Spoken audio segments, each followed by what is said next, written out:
konexioak ezinbestekoak dira, ze eragile asko gaude, erakunde asko gaude, kirola ere oso anitza da, kirolaren erabilera ere anitza da, eta gainera astu behar. Hemen pertsonak daude gure erdigunean, eta pertsonek egiten ditugun gauza gehienetan konexioen bitartez izaten dira.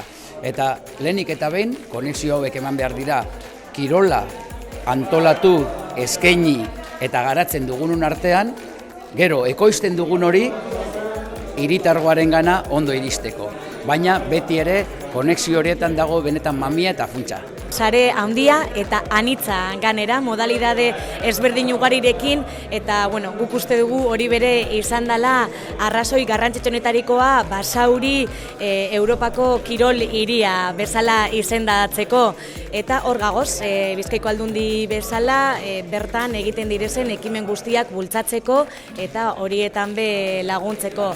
Aurrera pausoak eman behar dira oraindik ere, Basauri bide honean doa, eta hor elkarlanean hemen danok esan dugun bezala danon artean lortuko dugu, beraz aurrerontz jarraitzen dugu. Basauri hor, ez? Egutegian edo behintzate hor kandeleroan jartzen gaitu, ez? Kirol munduan, baina gero bai jendearentzat, basauritarrentzat ikusten duzu, zelan kirolan gure bizitzan oso garrantzia handia daukala. Txikitatik nagusienera, ez? Azaldu dugu hainbat biderrez, ez?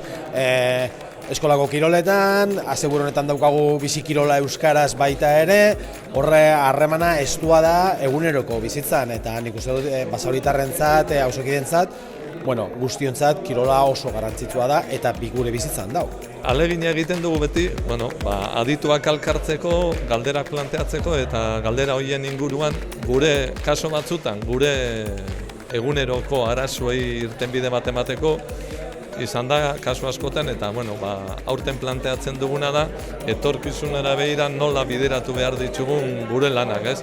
Kongreso batek azkenean alkartzeko aukera ematen dau, horrek duda barik, eta berbaitera datozen pertsonek eta hitzaldietan eta karriko dituzte eta emango dugu informazio asko, baina beste aldetik daukagu gure lagun eta ezagunen artean egoteko, konpartitzeko, eta sortzen diren eta zalantzak ero bizipenak eta elkartrukatzeko, eta hori oso aberasgarria da.